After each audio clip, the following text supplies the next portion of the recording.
네, 저는 아주 비둘기적인 인상이었다. 양다리를 굉장히 잘 걸쳤다. 추가적인 인상이라는 표현이 사라졌다는 것 자체는 ongoing increase. increase죠. 예. 네. 근데 저희가 감안해야 될 거는 일단 첫째는 브레인하드가 없어졌다라는 거거든요. 그러니까 브레인하드 점이 빠진 거를 그대로 넣어보면은 지난번하고 결과가 같이 나옵니다, 거의. 연준에서 돈을 이제 빌려다 쓰는 거 그게 한 3천억 달러 정도가 늘었었습니다. 네. 근데 지난주에 1,648억 달러였었거든요. 네. 근데 요번에 1,639억 달러입니다. 그러니까 10억 달러 정도가 줄었어요. 그러네요, 네. 네. 근데 원래는 위기 상황이 되면 이게 쭉쭉 늘어납니다. 네, 쭉쭉 늘어나야 되는데. 근데 이게 그 전주에 확 증가하고 거의 그대로 지금 머물러 있습니다. 그러니까 추가적으로 이와 관련해 가지고 문제가 있어서 빌려간 곳은 아마 없지 않을까로 지금은 추정이 되고요. 이제 뱅크런 문제는 피크가 지난 게 될 수 있습니다.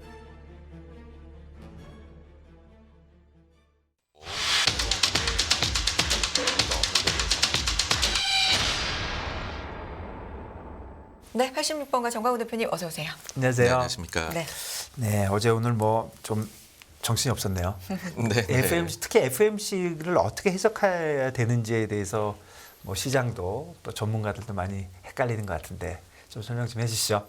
네, 저는 아주 비둘기적인 인상이었다라고 생각을 하고요. 그래요? 예.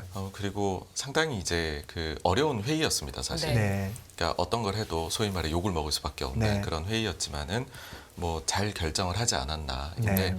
왜 그렇게 생각을 하냐 하면은 양다리를 굉장히 잘 걸쳤다라고 봅니다. 그러니까 이토록 해석이 분분하게 나온다라는 것 자체가 그러니까 잘한 거다. 네, 네.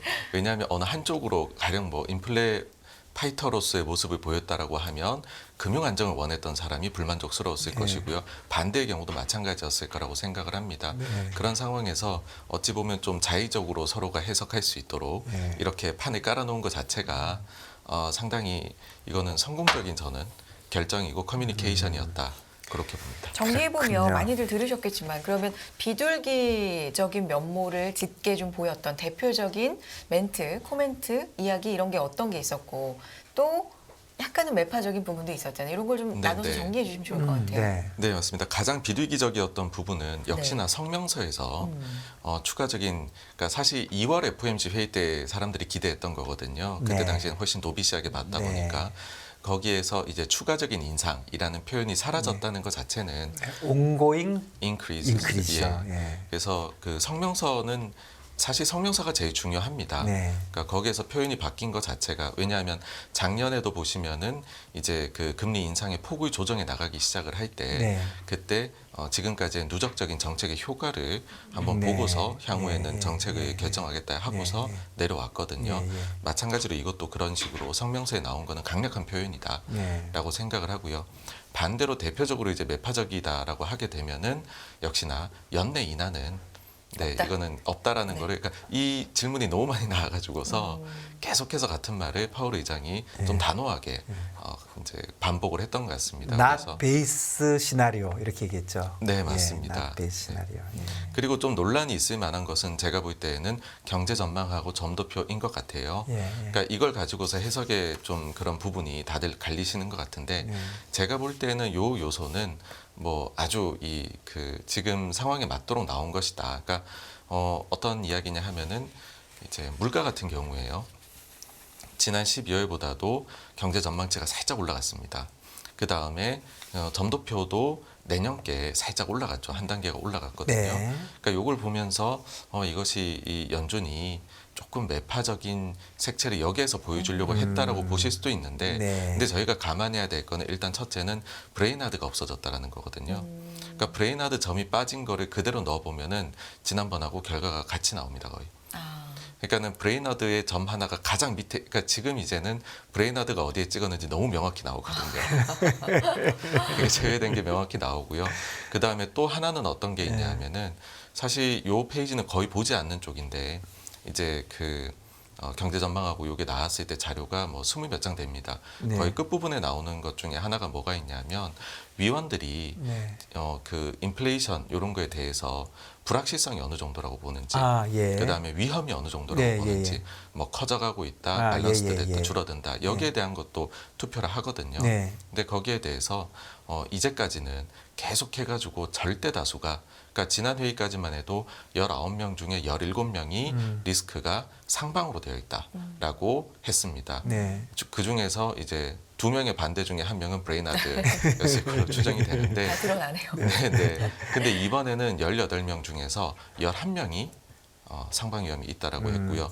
줄었네요. 네, 나머지 7명이 밸런스드 되어 있다라고 답을 했거든요. 그러니까 이거 자체는 이제 그 인플레에 대해 가지고서 보고 있는 시각 자체가 꽤나 이제는 본인들이 보기에는 어제도 뭐 디스인플레이션에 대한 이제 질의응답에서 질문이 하나 나오기는 했는데 그거를 좀 이제 위원들이 생각을 하기 시작한 것 아닌가. 네, 그렇게 이제 광범위하게 봐서 그러면은 뭐 약간 올라간 것처럼 보이지만 특별한 건 아니고 오히려 인플레의 위험에 대한 시각은 또 좀 변했으니 이것도 양다리를 잘 걸쳤다라고 생각을 합니다. 진짜 양다리를 거쳤죠. 시장도 올랐다가 싹 내렸다가 다시 오르고 잘 매너지는 한 것 같고, 그다음에 그 온고잉 인크리즈가 없어지는 그 자체가 사실은 뭐 큰 이슈다. 일단 뭐 성명서가 중요하니까 말은 또 하다가 틀릴 수도 있지만 이 쓰는 거는 굉장히 신경 쓰는 맞습니다. 거니까. 그리고 이제 포워드 가이던스가 없어진 건가요? 그건 어떻게 봐야 되나요? 어쨌든 점도표가 있으니까는 그거 자체로 강력하게 시그널을 주는 것이다라고 생각은 하는데요. 다만 연준이 이렇게 좀 사람들이 사실은 정말로 점도표가 필요해야 될 때 이럴 때 한 발씩 빼거든요. 그러니까 중요할 때마다 항상 점도표는 점일 뿐이다.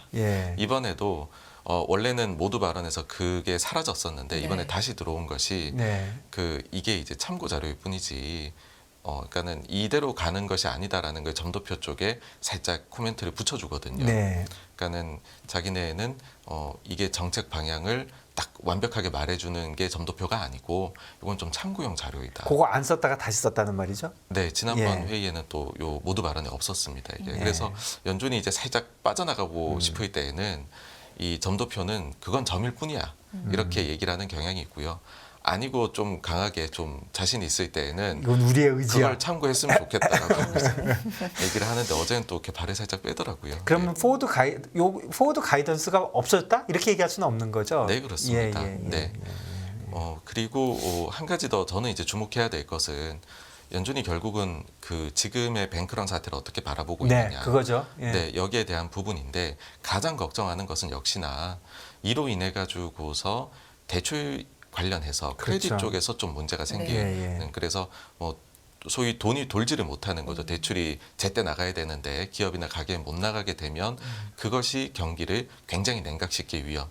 여기에 대해서 여러 차례 강조를 했기 때문에 요 관련된 데이터들이 정말로 그렇게 흘러가는지 아닌지 그거가 실은 어제 회의에서는 제가 볼 때는 가장 중요했던 부분이 아닌가 싶습니다. 근데 회의에서 그 신용 수축, 이 신용 수축에 관련돼서 그 말이 그냥 우려만 한 건가요? 아니면 이런 게 있을 수 있으니까 내가 적극적으로 방어해 줄게 이런 뜻이었나요?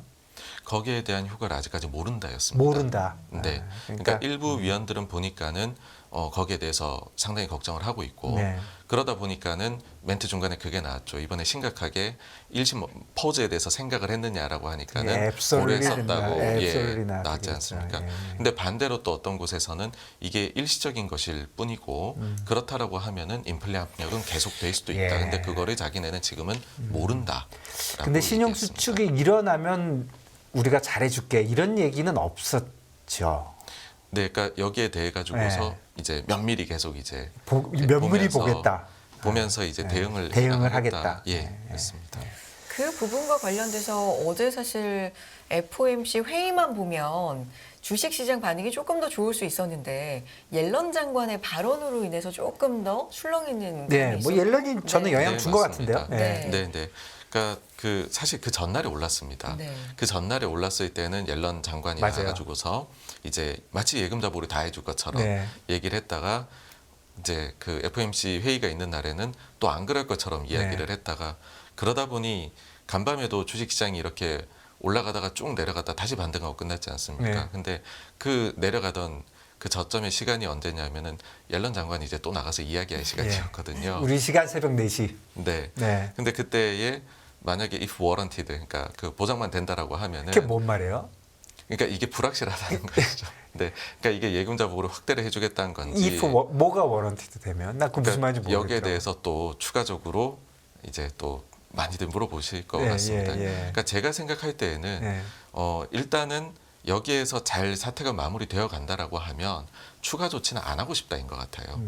그러니까 안 하고서도 넘어갈 수 있다면 그렇게 하고 싶고, 뉘앙스가, 네. 그 다음에는 다음 단계는 만약에 몇몇 금융기관이 또 문제가 될 것 같은 데가 나오면 가장 낮은 단계로는 지금의 이제 그 파산한 곳들의 이제 그 예금자 보호를 다 해줬듯이 그런 조치를 선별적으로 할 것인지, 아니면은 그 사이에 조금 이제 선제적인 대응으로 예금자 보호 한도를 뭐 늘리거나, 아니면 일시적인 기간 동안에는 전부 다 뭐 한시적으로 뭐 6개월, 1년 이렇게는 다 해주겠다로 가는 것인지, 그거를 계속 일단은 고민을 하고 있는 것 같습니다. 왜냐하면 이거 잘못했을 경우에는 그 도덕적 해이 문제가 그럼요. 또 불거질 네, 수 뭐 있다. 앞뒤가 전혀 안 맞는 보니까는요. 거죠. 네. 그리고 뭐 이런 부분들은 좀 정치적으로도 사실은 이제 부담되는 영역으로 넘어가는 거잖아요. 네. 그래서 이거는 말이 계속 나오면서 하루하루 말이 바뀐다 그러면은 이거 자체가 되게 변수는 안 될 것 같습니다. 예, 사실은 말씀해 주신 대로 옐런이 3번 얘기했는데 첫날 얘기할 때 한 2% 올려놓고 둘째 날 2% 빼놓고 오늘 아침에 얘기할 때는 사람들이 무시하더라고요. 아유, 저 또 왜 저러니 이런 정도인데, 저는 옐런이 집에서 거울을 보고 나는 재무부 장관이야 이거를 몇 번 생각해야 될 것 같아요. 옐런 말이 지금 페드 의장이 하는 건지 네, 뭐 이코노미스트가 하는 건지 재무부 장관이 하는 건지 지금 헷갈리는 정도니까요. 정리해보면 확실하진 않지만 다 예금자 보호를 해줄 마음은 없는데, 그런 상황이 안 되길 바라지만 만약에 상황이 악화되면 적극적으로 보호 조치를 또 취할 수 있다. 요 정도까지 지금 보면 되나요? 네, 맞습니다. 네, 정확하게 표현하신 것 같아요. 네. 그래서 사실 그런 부분들이 정말로 추가적인 조치가 필요한지 아닌지가 이제 그때 말씀드렸던 데이터들이 나오는 거거든요. 네. 지금 오늘 이제 장 끝나고서 이게 나왔는데 좀 정리해서 말씀을 드려보면요. 예. 그 일단 연준에서 돈을 이제 빌려다 쓰는 거 그게 한 3천억 달러 정도가 늘었었습니다. 네. 근데 그게 이제 3가지로 나오게 되는데 크게는 2갈래라고 볼 수 있습니다. 네. 하나는 연방예금보험공사가 그 저기 파산한 은행들에 네. 대해 가지고서 이제 바로잉을 활용해 가지고서 네. 하는 것들이 있고, 네. 이거는 이제 진짜 파산 쪽에 관련된 거니까는. 네. 근데 나머지 2가지는 문제가 좀 있는, 돈이 좀 부족한 곳들이 네. 연준에 쪼르륵 달려가서 돈을 빌려가는 네. 거거든요. 네. 이게 이제 재할인 창구가 있고, 네. 그다음에 요번에 만들어진 BTFP라고 요 2가지가 있는데요. 요게 합산해서 보게 되면 지난주에 1,648억 달러였었거든요. 네. 근데 요번에 1,639억 달러입니다. 그러니까 10억 달러 정도가 줄었어요. 그러네요, 네. 그러니까 많이 늘어나고 있지는 않네요. 네, 원래는 위기 상황이 되면 이게 쭉쭉 늘어납니다. 네, 쭉쭉 늘어나야 되는데. 근데 이게 그 전주에 확 증가하고 거의 그대로 지금 머물러 있습니다. 그러니까 추가적으로 이와 관련해 가지고 문제가 있어서 빌려간 곳은 아마 없지 않을까로 지금은 추정이 되고요. 그렇네요. 네, 그 다음에 연방예금공사건은 300억 달러 이상이 증가는 했는데, 이 중에서 3분의 2는 제가 볼 때는 시그니처 뱅크가 요번에 그 저기 뉴욕 커뮤니티 뱅콕에다가 일부 자산하고 예금을 이제 팔았지 않습니까? 그 과정에서 현금을 250억 달러를 줬거든요. 네, 미리 준 거죠. 이거는 회수가 되는 거죠, 일부는. 네, 근데 네, 요게 네. 보니까는 지금 예금보험공사가 연준에서 끌어와가지고서 네, 쓴 게 요 금액인 것 같고요. 그 다음에 SVB에 한 뭐 110억 달러 정도가 네. 추가적으로 더 들어간 게 아닌가. 그 정도로 되어서 사실 이제는 좀 요 관련해 가지고서는 노이즈는 네, 지금처럼만 가게 된다라고 하면은 이거는 이제 뱅크런 문제는 피크가 지난 게 될 수 있습니다. 아, 요게 주간으로 나온다 그러셨죠? 주간으로 나옵니다. 주간으로 네. 그럼 매주 월요일 날, 금요일 날 우리 시간으로 금요일 요 시간쯤에 나온다는 거네요. 우리 시간으로 이제 오전에 5시 반에 나옵니다. 네.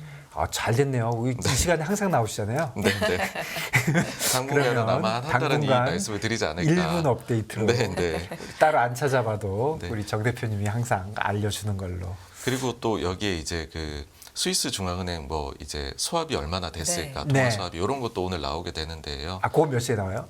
이제 같은 그 시간대에 나옵니다. 그래요? 어떻게 네네. 됐어요? 그래서요? 요거는 1억 달러밖에 늘질 않았습니다. 네. 그러니까 작년 10월 달에 뭐 CS, 그러니까 크레딧 스위스 그때 사우디에서 증자 들어가기 전에는 그때는 100억 달러 이상을 이렇게 그렇죠. 이제 통화 수합 라인에서 가져갔었거든요. 근데 요번에는 1억 달러밖에 가지고 가지를 않아서 뭐 크게 이쪽에서는 스위스 쪽에서는 크게 이제 사태가 그렇게 불거지진 않았나 보다라는 생각이 하나 들고요. 그럼 오늘 발표하던데 이게 언제 날짜인가요? 그 이제 그 수요일까지입니다. 수요일까지. 예. 아, 그러면 굉장히 최근 거라고 봐야 되겠네요. 네, 네, 그렇습니다.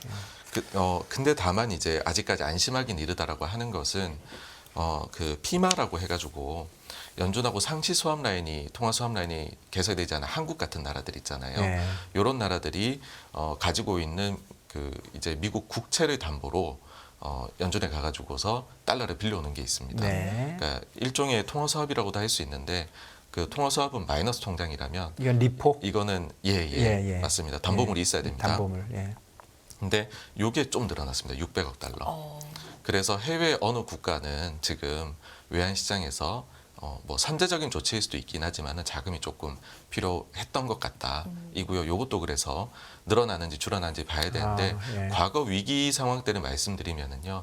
이런 전체적인 통화 수합 금액이 금융위기 당시에는 거의 한 6천억 달러 가까이 늘었었고요. 그 다음에 이 코로나 2020년에는 5천억 달러 가까이 증가를 했었습니다.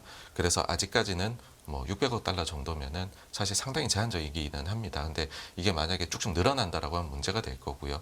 앞서 말씀드린 그런 뭐 재할인 창구나 이용 금액이 지금 거의 플랫하지 않습니까? 그렇게 흘러간다라고 하면은 또 요 문제도 좀 피크를 지난 거고 예. 그렇게 매주 봐야 될 것 같습니다. 제가 이거 확실한 데이터를 갖고 얘기하는 거 아닌데 어저께 시장 얘기 좀 하다 보니까 어제 사실 원달러가 좀 많이 빠졌잖아요. 네, 네. 그 빠진 이유가 시장에서 달러들을 많이 가지고 있다가 빠졌다. 뭐 되게 무책임한 얘기인데 뭐 그런 얘기가 좀 있더라고요. 그런 걸로 볼 때 최소한 국내는 온쇼에서 달러가 모자라는 것 같지는 않더라고요. 네. 그 숫자들을 당분간은 네, 활용을 그렇습니다. 좀, 한 달은 봐야 되지 않을까. 너무 하는 좋습니다. 생각이 이거 바랍니다. 찾기도 네. 어려운데. 네. 예. 자, 이제 시장은 그러면 보면 은행권 리스크도 어느 정도는 잠잠해지고 있다라고 무게감을 좀 그쪽에 두고 있는 것 같고요.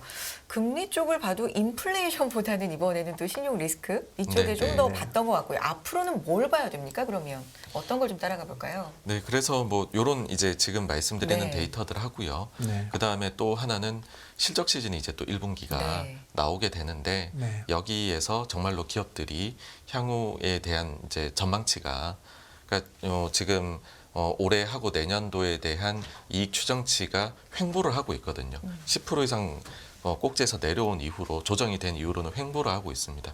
이게 이제 올라갈 수 있느냐? 그러려면은 기업들이 이제 실적 나오는 거, 그 다음에 가이던스 주는 거에서 좀 힌트가 있어야 될 것 같고요. 그게 첫째이고요. 네. 그 다음에 두 번째는 그러니까 저는 기본적으로는 이제는 경기, 그러니까 침체에 대한 그렇죠. 그 부분에 대한 게 훨씬 중요하다고 생각하기 네, 때문에 네. 이런 말씀을 네. 드리는 것이고요. 그 다음에 두 번째는 어떤 거냐면 금융사들이 좀 실적 발표를 원래 빨리 하거든요. 네. 그래서 이번에 금융사들이 실적 발표할 때 그 사이에 금리가 엄청 흔들렸지 않습니까? 네. 그러고는 작년 말에 대비해서는 지금 중장기물 시장이 안정화가 되긴 했거든요. 금리가 많이 내려왔지 않습니까? 네. 그러면 이제 제일 문제가 됐던 그 이제 채권 바탕으로 한 미실현 손실 어떻게 되어가는지. 좋아졌겠죠, 당연히. 예. 그래서 그 부분에서 예. 이게 또 중간에서 그런 거 있잖아요. 가만히 있으면은 중간은 가는데 또 움직였다가 이게 또 이게 잘못된 그런 걸 할 수도 있는데도 나올 수도 있는 거거든요. 사실 네. 이런 상황에서는. 그래서 사실은 금리가 이 수준에 있었으면 SBB도 파산 안 했을 거예요. 네, 맞습니다. 예, 네. 예. 그래서 그런 이제 실적이 나올 때마다 예. 금융사들이 과연 이제 진짜로 우리가 생각한 대로 예. 조금 숨통이 튀었는지 아닌지를 보면 이번 뱅크런 사태가 이제 뱅크런 사태에 대해서 투자자들이 이제 좀 안도감을 가져도 되겠다 아니다가 드러나지 않을까 싶습니다. 그러면 지금 실적에 대한 예측은 그냥 요번에는 위로 오를지 내릴지 모르겠단가요? 팟캐스트는? 네, 지금은 작년 한 여름부터 해서는 10% 네. 이상 조정이 되고요. 예. 최근 한 달 정도를 보시면 횡보 구간에 들어가 예. 있습니다. 그러면 지금은 누군가 플러스로 나오면 잘 나온 거다. 이렇게 보면 되는 거네요, 이제는. 네, 그렇습니다. 예. 내려가면 이제 나쁘게 나온 거다. 네, 이렇게. 네. 예. 좀 쉬워졌네요, 그거. 네. 그렇게 이런 부분들 좀 짚어주시고요. 예. 시장 얘기 좀 짧게 하면 이런 가운데 기술주는 좀 잘 가고 있는 상황이고 뭐 국내 시장도 그렇고 주식 시장은 전반적으로 좀 어떻게 보고 계시는지 마지막으로 한 말씀 부탁드릴게요. 네, 주식시장 관련해 가지고서는 최근에 이런 위기들 때문에 네. 보면은 뭐 그 한 달에 한 번씩 나오는 그 이제 뱅크 오브 아메리카의 펀드 매니저 서베이에서도 다시금 현금 비중이 확 증가를 하고요. 네. 주식 시장에 대해 가지고서 좀 이제 그 배어하게 보는 시각들이 많이 증가를 했더라고요. 그러니까 네. 시장에서는 여전히 저는 뭐 그 하방에 대해 가지고서 걱정하시는 분들이 상당히 많으시다라는 네. 느낌을 받고요. 근데 그 정도의 최악이 아니다라는 그러니까 일종의 시장이 그 이제 우려의 벽을 타고서 오른다는 이야기를 하지 않습니까? 네. 그러니까 그런 상황이 전개되지 않을까라고 생각을 합니다. 이머징 마켓을 보는 시각은 어떤가요? 그 펀드 매니저들 좀 변했나요? 그 이제 지금 그 전체적으로 해가지고서요. 네. 조금씩 나아지고 있었거든요. 네. 특히나 거기서 또 중국 시장은 또 좋아하기까지 예, 예. 했었고 했는데 그것들이 일시적으로 다 확 이렇게 꺾여 내려갔습니다. 꺾였다. 예. 그것도 봐야 되겠네요. 한두 주 정도 어떻게 움직이는지. 예. 네. 대표님께 매주 들어야 될 데이터가 또 하나 네. 늘어난 것 같아요. 제가 다 적어놨습니다. 네. 부탁드리겠습니다. 86번가 정광훈 대표와 함께했습니다. 고맙습니다. 감사합니다. 감사합니다. 금융투자로 돈 벌기 쉽지 않으시죠? 그런데 불가능한 것도 아니죠. 글로벌 IB 트레이더의 눈으로 본 더 넓은 금융의 세계, 그들의 투자의 기술 정말 궁금하지 않으십니까? 여러분들을 응원합니다.